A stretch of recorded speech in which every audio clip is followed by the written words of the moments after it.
Would it even be an NHL season if we weren't questioning the Calgary Flames?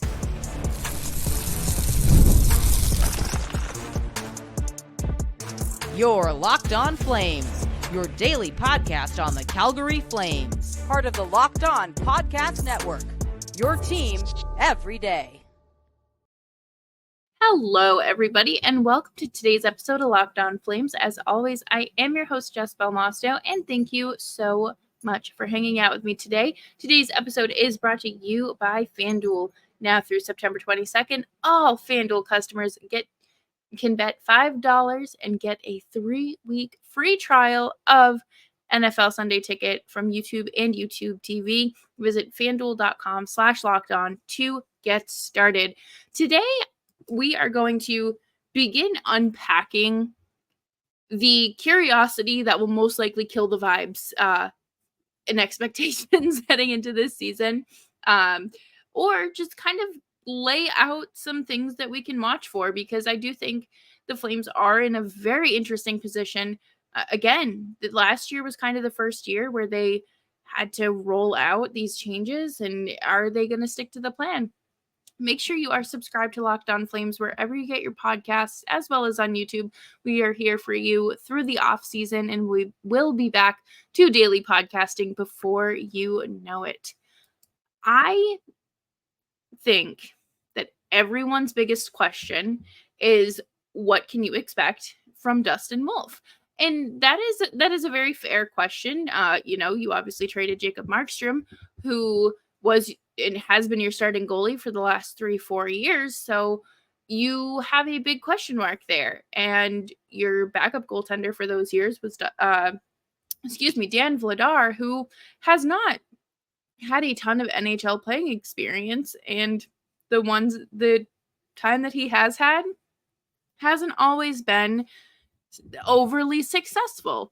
And now your 2019 draft pick that you've been waiting for is finally ready at the wings, ready to take center stage. And what is there to expect? What can you expect? I think Dustin Wolf is in, a position that a lot of players find themselves in. He played 17 games last season and just one the year prior. And I was doing research to kind of see who the last rookie goaltender was for the Flames. And funny enough, it was Dan Vladar. Dan Vladar played 5 games with the Bruins in the bubble playoffs before getting traded to Calgary. So, he really didn't have any NHL experience at that point. And he has gone on a little bit of a journey these last few years, between having a really great season to struggling to needing season-ending hip surgery. So I don't feel like it's a fair comparison for Dustin Wolf. Dustin Wolf is a homegrown talent. He is someone that has exceeded every single expectation that has been put in front of him.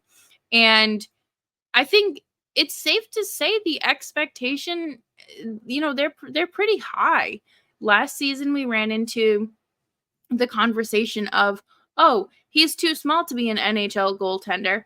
And I don't think that is a fair conversation at all.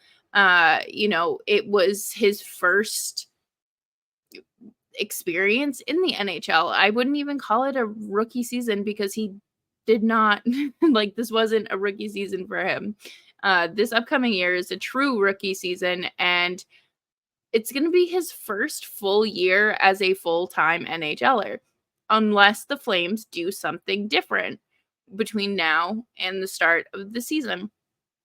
And it sounds like that's not happening. So I just have to say, Dustin Wolf is more than likely going to struggle, as would any rookie goaltender. And I don't have a real problem with that. I think that's a reasonable stepping stone, you can say, for him to become the Dustin Wolf of the NHL. And sometimes the adversity that these players face early on in their career really helps shape them. no one really got anywhere successfully without taking their lumps. Dustin Wolf has always been small. He has learned to adapt his game to his advantage and has proven that he is capable of doing that. However, this is now the NHL level. You are playing in quite literally a whole different league, and it's a whole new ball game. And I'm more confident in the defense that's in front of him now than I was when the season ended, simply because it doesn't feel as, I don't think inexperienced is the right word, but I guess loose it feels a little bit more tightened up, I would say, for the Flames, and you can kind of look forward to that. I do expect him to start, 20 to 30 games, maybe more, depending on what they do with Vladar. I truthfully don't see them handing Dustin Wolf the starting role, at least to start. It's just feels like too big of a risk, in my opinion. I guess my expectation would be for him to start, a good chunk of games. I'm not going to put a number on it because I don't have a good estimate for him because I don't know. I'm not inside anyone's brains picking their brain, but I do think that it will eventually become like an every other night situation, or it will be a, Wolf takes the lead here and then it'll become an every other night, or it'll be every other night and then something will happen and then the other one has to take over, whatever the case may be. I don't see the full starter responsibility falling into either Dustin Wolf or Dan Vladar's lap. I think that is a very high expectation and threshold to set for them. And to me, it seems silly, in my honest opinion. But I'm even more interested to see what they do because Dan Vladar is a UFA at the end of this season. So what do they do? Are they going to try to trade him? Are they going to try to extend him? What is the goal? What is the plan? And coming up next, we are actually going to talk about some of these upcoming UFAs because the Flames once again find themselves in a very interesting position that only they can get themselves out of. And we will be back right after. If you need to hire, you need Indeed. Indeed is your matching and hiring platform with over 350 million global monthly visitors, according to Indeed data, and a matching engine that helps you find quality candidates fast. Ditch the busy work. Use Indeed for scheduling, screening, and messaging so you can connect with candidates faster. And Indeed doesn't just help you find candidates faster. It can help hire faster. 93% of employers agree that Indeed delivers the highest quality matches compared to other job sites, according to recent Indeed data. Leveraging over 140 million qualifications and preferences every day, Indeed's matching engine is constantly learning from your preferences. So the more you use Indeed, the better it gets. And listeners of this show will get a $75 credit, sponsored job credit, to get your jobs more visibility at Indeed.com/lockedon. Just go to Indeed.com/lockedon right now and support our show by saying you heard about Indeed on this podcast. Indeed.com/lockedon. Terms and conditions apply. Need to hire? You need Indeed.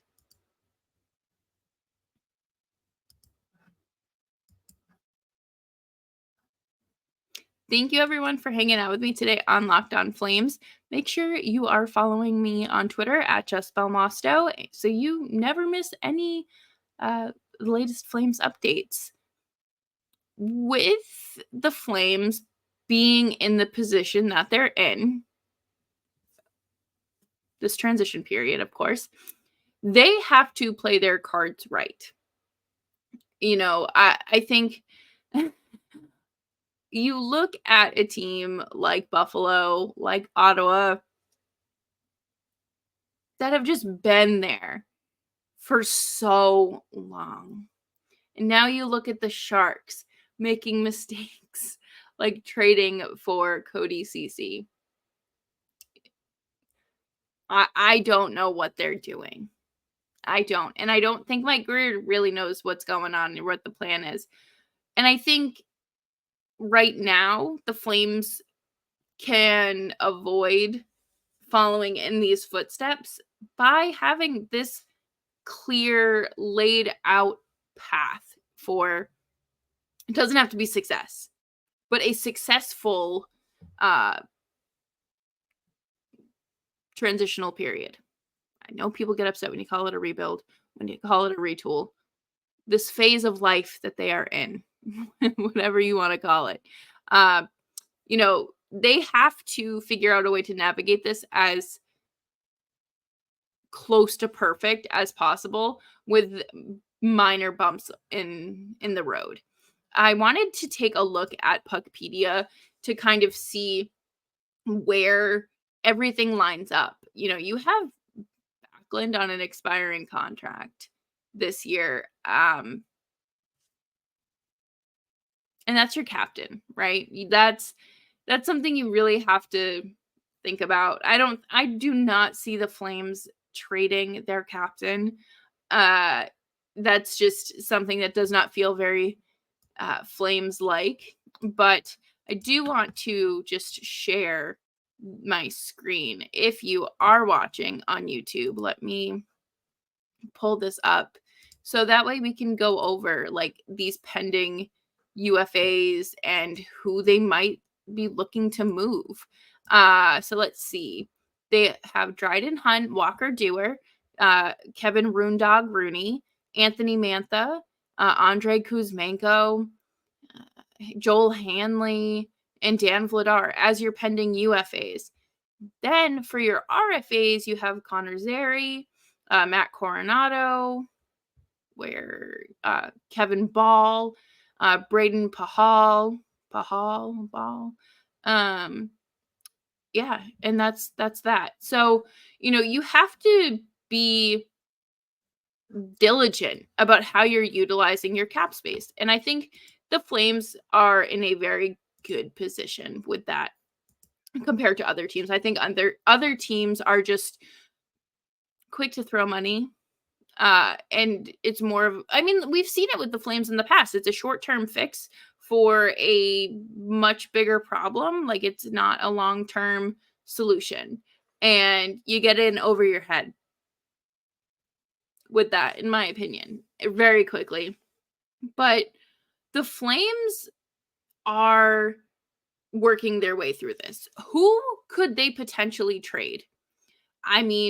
He's not an expiring contract this year, but Blake Coleman's name has come up a lot.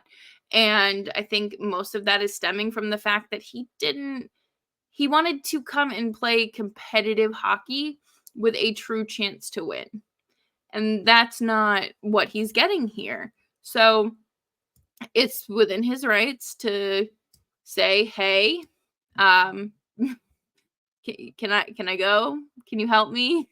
Can you send me on my way, please? And I have full respect for anyone that does that because, again, we don't want hostages. If you don't want to be here, you don't have to be. Craig Conroy will take care of it. I do find it interesting that there are a lot of RFAs, which honestly is kind of good because that show, like, the first two on this list are Connor Zary and Matt Coronado. Both of those guys, you want to maximize that team control, right? You have seen offer sheets this season, this summer rather, and GMs are, they're getting more aggressive. So they'll do it if they see fit. So I'm hoping the Flames decide to lock those two up during the summer. I think that would make a lot of sense. I do think Kevin Rooney retires. Lots of love to Roondog, but I think, he's 31. He'll be turning 32. it's time to inject some youth into this lineup, and that's no disrespect to him. I do wonder if they flip Mantha or Kuzmenko as well, depending on what either of them do. I don't think they let Kuzmenko walk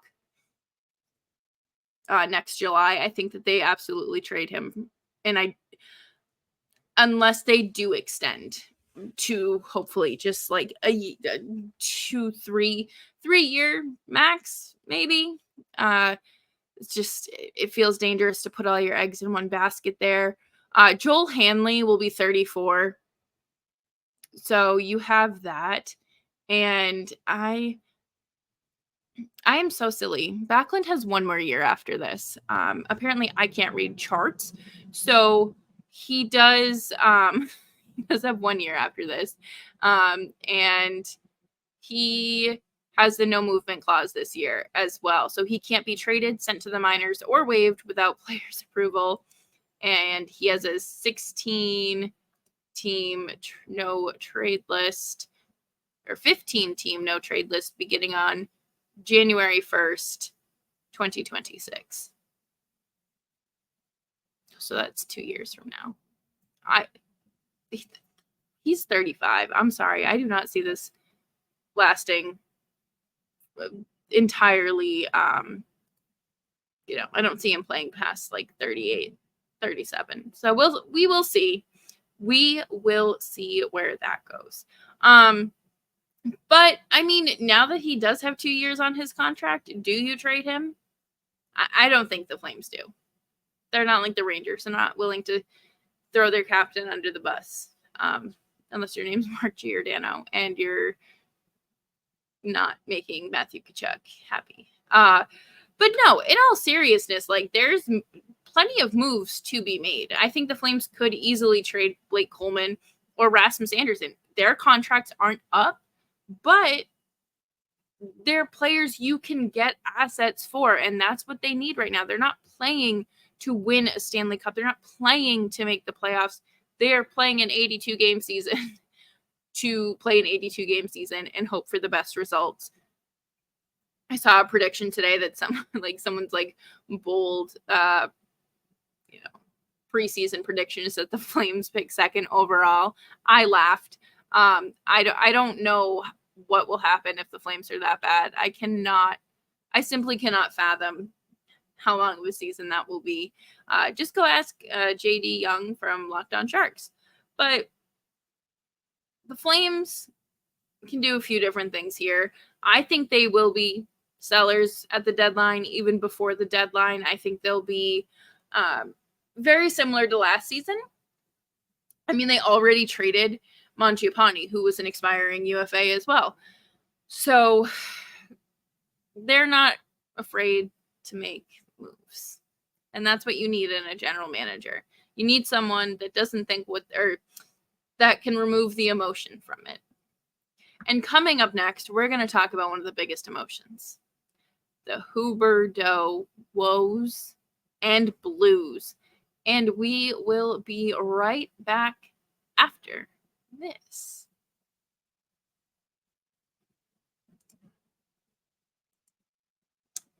You've heard us talk a lot about FanDuel, America's #1 sportsbook. Well, we have something a little different for you. Now through September 22nd, all FanDuel customers can bet $5 and get a 3-week free trial of NFL Sunday Ticket from YouTube and YouTube TV. Then, with a YouTube TV base plan, you'll be able to watch every regular season Sunday afternoon out-of-market game. All you need is a Google account and a current form of payment, and you can cancel anytime. Just visit FanDuel.com/lockedon to download America's #1 sportsbook.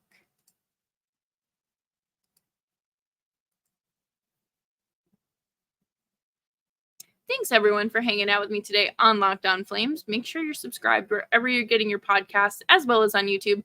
I'm here for you through the off season, and we'll be back to daily podcasting relatively soon. It's hard to believe that this off season is, basically over at this point. Like, there's hockey to be played next month, which feels wild to say, but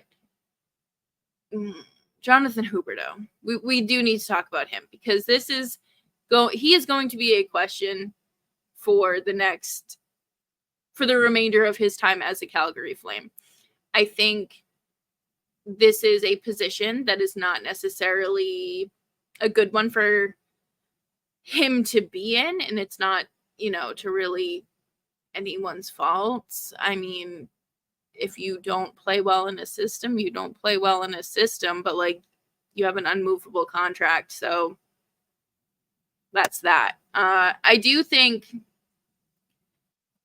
I hope anyways, with the addition of Anthony Mantha, they are able to get something going. I was hoping that Anthony Duclair would have been a Flame, at least for a little bit. He did sign with the Islanders for a couple years, and I wish that the Flames had given him a chance, whether it was like at the deadline or when he was coming back from injury, whatever the case may be. I really thought that those two would mesh well together in Calgary. But instead, they brought in Anthony Mantha, who is around the same age as Huberdeau, and they trained together in the off season, and I believe have kind of like grown up together in the Quebec youth hockey system sort of thing. What are the expectations for Jonathan Huberdeau? Because truthfully, I had him at 75 points at least last season, and that expectation was not met. I'm not going to be lowering my expectation. I think, you need to do better. This is the second year in a row where you're seeing a decline, and you don't want to continue to see that for the next 6 years. Basically, he'll have like a 10-point player by the middle of his contract if we keep trending in this direction. I'm hopeful that it'll be something. It may not be, an 85-point season, but I would just like to see something. And I don't know. You can't go into this season expecting him to be to come back and be the greatest player to ever grace the earth. Let's be honest, he is not a fantastic skater, so he's not hanging with McDavid in any category there. But you should expect, and he should be able to meet the expectation of a 60 to 75 goal, or 60 to 75 point season. To me, that is reasonable. I don't enjoy setting the bar lower for players, but I said last season, between 65 and 75 would be ideal. So if we keep seeing a downward trajectory, then we are not going to be having this conversation. I try very, very hard to be objective to Huberdeau and kind of give him the benefit of the doubt, because a lot of things happened quickly and they weren't necessarily I don't want to say at his will, but wasn't exactly fully involved in the decision being traded. And, the Panthers were finally getting good and came into a situation he didn't really find himself in a good situation his first year. And, everyone says excuses, but if you've ever been in a tough environment, it's not an excuse. It is quite literally your circumstances. But it sounds like he is coming in and is healthy and is ready to take on the season. And I think that's a great attitude to have, because what else are you supposed to do? You can't show up to work for the next 6-7 years mopey and miserable and you don't want to be here. Like, at that point, have someone pull a Tanya Harding and call it a day. Because, you owe it to yourself to play the best hockey that you're capable of playing. And if it's getting in the way of, joy and happiness, then I don't know that that's the case. I'm just saying in general, like, if you're not happy, leave somehow. But I do think Huberdeau is a great player for the younger guys to look up to and to learn from in whatever capacity. Him and Jacob Pelletier are, the father-son duo, and I think that demonstrates the importance of strong leadership and what kind of people you bring into your locker room. And I think it's important to remember that, all of these players are human beings. Not all of us wake up and go to our job like being the best person in the office or whatever the case may be.